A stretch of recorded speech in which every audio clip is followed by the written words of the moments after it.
policy research, getting back to your point about what this kind of conference and culturally responsive evaluation can contribute, is really understand. And it was research that was conducted, supported by Casey, that demonstrated that it did. When we're talking about improving the financial stability and outcomes for families, we're not talking about hundreds of thousands of dollars. We're talking about small incremental investments as little as like $3,000, $4,000, $5,000 a year can make a huge difference to a low-income family. When you have so little money, that money, $3,000, $4,000, $5,000, makes a huge difference. So learning that through research is going to allow us to kind of apply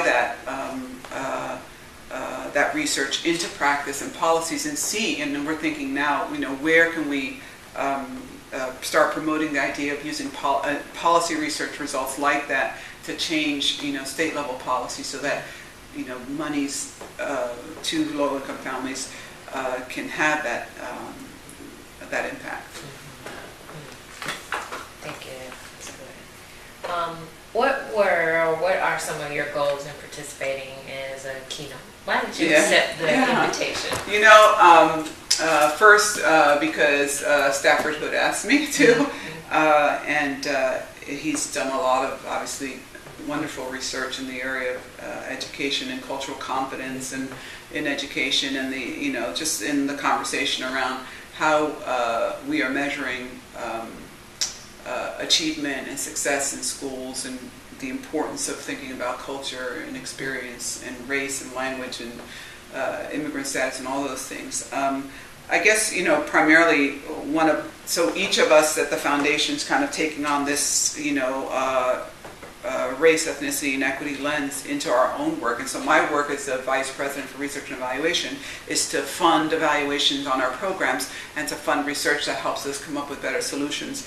And one of the things that we've noticed is that our access to evaluators and researchers who come from the communities that we are trying to identify solutions for was very limited. And so we have worked closely with evaluators of color or researchers of color to the extent that we could be working with them. And so my interest in coming here was in part very selfish, and not wanting to be exposed to this conference and connecting with people who could then connect me to evaluators who represent who have a reference point to the communities that we're trying to impact, right? And so I'm excited about talking to folks like you and others here who can help kind of Casey connect with these different pipelines of talent that right now we don't have access to in research and evaluation.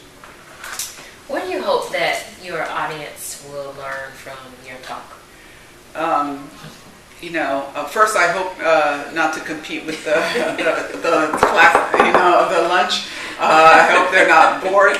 I'd be happy if they just went away understanding that, for us at Casey and for me personally, we know that the work is incomplete if it doesn't include all voices.